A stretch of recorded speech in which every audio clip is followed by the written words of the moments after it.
29 March 2025 Shanidev কুম্ভ রাশি থেকে মীন রাশিতে আগমন করবেন। 29 মার্চ দিনটি থাকবে অমাবস্যার তিথি, তার সঙ্গে থাকবে সূর্যগ্রহণ। দিনটি শনিবার। জ্যোতিষমতে বলা হয়েছে যে এই দিনটির থেকে বেশ কিছু রাশির ভালো সময় আসতে চলেছে, যেমন মেষ রাশি, কর্কট রাশি, বৃশ্চিক রাশি, মকর রাশি। শনিদেবের এই সাড়ে সাতি ও শনির ঢাইয়া বা শনির দশা বা শনির দৃষ্টি, এই ধরনের নামগুলো শুনলেই আমরা অনেকেই ভীত হয়ে পড়ি। কেন বলতে পারবেন যে শনিদেবের নাম শুনলেই আমরা ভীত হয়ে পড়ি? চলুন জানা যাক। পৌরাণিক মতে বলা হয়েছে শনিদেব হচ্ছেন দেবী ছায়া ও সূর্যদেবের পুত্র। দেবী ছায়ার ইচ্ছা ছিল যে তার তার সূর্যদেবের মতন তেজস্বী পুত্র সন্তানের জন্ম হয়, কিন্তু সূর্যদেবের তেজ এতই মারাত্মক ছিল যে দেবী ছায়া তার সঙ্গে থাকতে পারেননি। এরপরে তিনি ঠিক করেছেন যে তিনি শিবের আরাধনা করবেন। শিবের আরাধনা এবং তিনি কঠোর তপস্যা করতে শুরু করেন। তিনি শিবকে ভীষণভাবে খুশি করেছিলেন। খুশি হয়ে শিব দেবী ছায়াকে আশীর্বাদ করেন যাতে শনিদেবের মতন এক সন্তান সে জন্ম দিতে পারে। এরপরে শনিদেবের জন্ম হয়। শনিদেবের যখন জন্ম হয়েছিল তখন তিনি হয়েছিলেন ভীষণই কালো এবং সে সূর্যদেবের মতন ওরকম তেজস্বী ও সুন্দর ছিলেন না, যে কারণে সূর্যদেব শনিদেবকে সন্তান হিসেবে মেনে নিতে পারেননি এবং এর জন্য শনিদেবের জন্য তার দেবী ছায়াকে অনেক অপমান সহ্য করতে হয়েছিল। দেবী ছায়া এই অপমান সহ্য করতে না পেরে অবশেষে সূর্যদেবের সাম্রাজ্য থেকে তিনি অনেক দূরে চলে যান এবং সেখানেই ছোট্ট শনিদেব ধীরে ধীরে বড় হতে থাকে। তার ন্যায় জ্ঞান বুদ্ধির যেভাবে বিকাশ ঘটেছিল, সে ঠিক করেছিল সে তার পিতার থেকে 7 গুণ শক্তিশালী হয়ে উঠবেন এবং তার পিতা সূর্যদেবেরও ইচ্ছা ছিল যে শনিদেব যেন সূর্যদেবের থেকেও আরও বেশি তেজস্বী ও শক্তিশালী হয়ে ওঠে। পিতার মত অনুযায়ী, পিতার কথা মতন সেও শিবের ধ্যান শুরু করেন। শিবের ধ্যানে কঠোর তপস্যা করার পরে শিবকে তিনি খুশি করেন এবং খুশি হয়ে শিব তাকে ন্যায় দেবতার বর দেন, আর তিনিই হবেন কর্মফল দাতা। অর্থাৎ যে যেরকম কর্ম করবে তিনি তার ফল দান করবেন। শুধু মানুষই নয়, যে কোনো প্রাণী ও দেব দেবী কাউ কোনো ছাড় নেই। যে যেরকম কর্ম করবেন সে সেরকম সাজা ভোগ করবেন। এই ঘটনার পর থেকেই আমরা প্রত্যেকেই শনিদেবকে ভয় পাই যে আমাদের কর্মফলে কি রয়েছে এবং আমরা জ্ঞানত এবং অজ্ঞানত অনেক রকম কর্ম করে থাকি। সেই কর্মেতে যে ফল কি দাঁড়াতে পারে সেটা একমাত্র শনিদেবই ঠিক করবেন এবং তার সাড়ে সাথীতেই সেই ফলগুলো পাওয়া যায়। অতএব জ্যোতিষশাস্ত্র মতে যে সমস্ত রাশিদের বলা হয়েছে যে শুভ সময় চলবে, সেটাও নির্ভর করবে 3টি বিষয়ের উপর। প্রথম বিষয়টি হচ্ছে, যদি কারোর জন্মছকে শনি ভালো অবস্থায় না থাকে, অর্থাৎ শনিদেবের সঙ্গে যদি রবি বা শনিদেবের সঙ্গে মঙ্গল বা শনিদেবের সঙ্গে রাহু বসে থাকে, তাহলে এই সমস্ত কারণের জন্য তৈরি হয় বিষযোগ। আর বিষযোগের সময় যদি কারোর এই বিষযোগ থেকে থাকে জ্যোতিষশাস্ত্র মতে, আর সেই সময় যদি সাড়ে সাথী চলে, তার ফল খুব খারাপ হয়। এরপরে দ্বিতীয় যে পয়েন্টটি রয়েছে সেটি হচ্ছে দশা এবং অন্তর্দশা। কারোর জন্মছকে যদি দশা বা অন্তর্দশা খুব খারাপ চলে, আর ঠিক সেই সময় যদি এই শনি সাড়ে সাথী চলতে থাকে, তাহলে কিন্তু তাকে খুব খারাপ সময়ের মধ্যে দিয়ে চলতে হয়। তৃতীয়ত হচ্ছে কর্মফল। আমরা জন্মের পর থেকে যত কর্ম করে আসছি তার মধ্যে অনেক কর্ম থাকে ভালো, অনেক কর্ম থাকে মন্দ। অনেক কিছু আমরা কাজ করি ভুলত, অনেক কাজ করি আমরা জ্ঞানত। সেই কারণে এই যারা কুকর্ম করি, যত পাপ কর্মের সঙ্গে আমরা জড়িত থাকি, সেই ধরনের ব্যক্তিরা সবচেয়ে বেশি এই কর্মফলের ভোগ করে। অর্থাৎ বিশেষ করে যারা ক্ষমতাশালী ব্যক্তি, তারা যদি ক্ষমতার অপব্যবহার করে বা যারা জনগণের জনসেবার নিয়োজিত ব্যক্তিরা, তারা যদি জনগণকে ঠকায় বা তাদের সঙ্গে অন্যায় করে, তাহলে তার কর্মফল কিন্তু ভোগ করতেই হয়।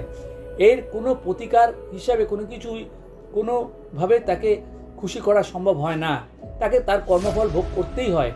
এই জন্যই বলা হয়েছে শনিদেব হচ্ছে ন্যায়ের দেবতা এবং কর্মফলদাতা। এবার আসি যে শনি সাড়ে সাতিতে কী হতে পারে। প্রথমত শনি সাড়ে সাতি যখন চলতে থাকে, যেহেতু শনি সাড়ে সাতি চন্দ্রের উপর দিয়ে এর প্রভাবটা চলে, তাই প্রথমত আমাদের মনের অবস্থাটা খুব খারাপ হয়ে আসে, অর্থাৎ আমরা একটা অবসাদে অর্থাৎ মানসিক অবসাদ বা ডিপ্রেশনে আমরা ভুগতে থাকি। দ্বিতীয়ত যে সমস্যাটা আমাদের সবচেয়ে বেশি সমস্যার মধ্যে দিয়ে আমাদের চলতে হয় সেটা হচ্ছে মনে হয় যেন সর্বদা আমরা একাকিত্ব হয়ে পড়েছি।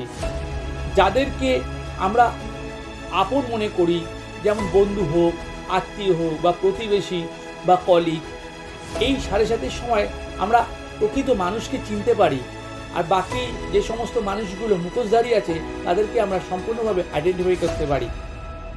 এই সময়টা বস বা কলিগদের সঙ্গে বিভিন্ন রকম ভুল বোঝাবুঝি হয়ে থাকে। অনেক সময় বৈবাহিক জীবনে তো অনেক রকম সমস্যা আসতে পারে। প্রেম ঘটিত সমস্যার ক্ষেত্রেও একই মানসিক একটা চাপ আসতে পারে।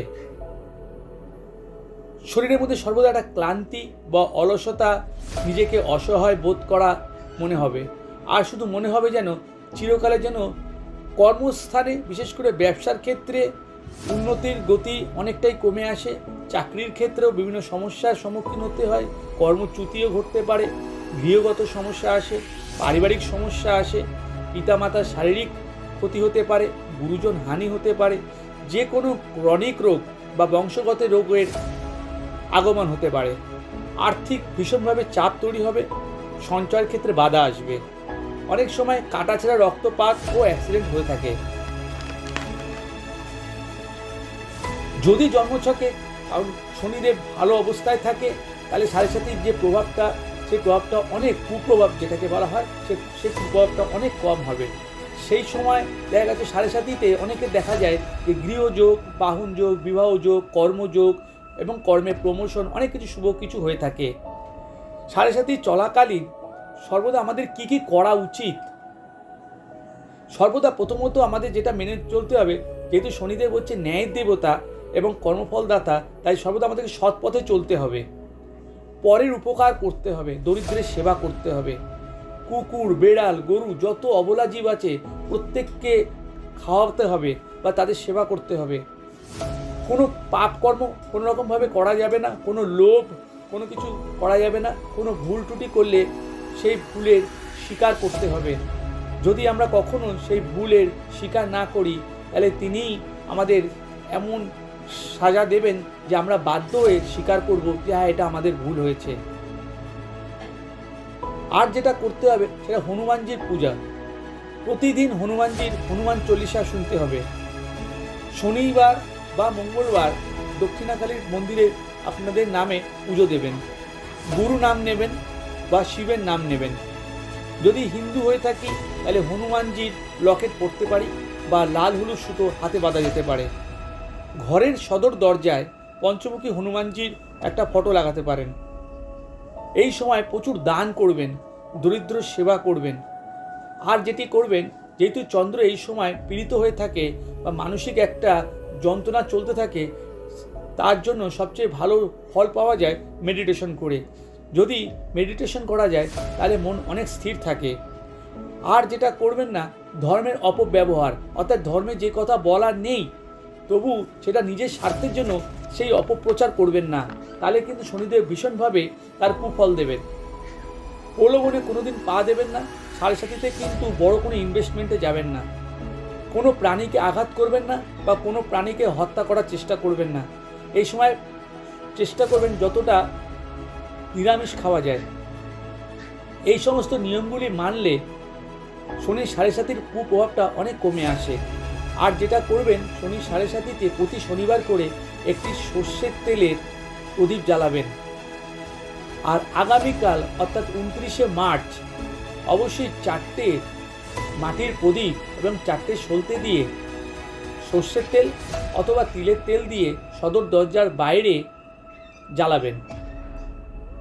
এই সমস্ত নিয়মগুলো পালন করলে শনির সাড়ে সাতির কুপ্রভাব থেকে আপনি অনেকটাই মুক্ত হতে পারবেন। ভিডিওটি যদি ভালো লাগে তাহলে লাইক করবেন, শেয়ার করবেন ও কমেন্টস করবেন। সাবস্ক্রাইব করতে অবশ্যই ভুলবেন না।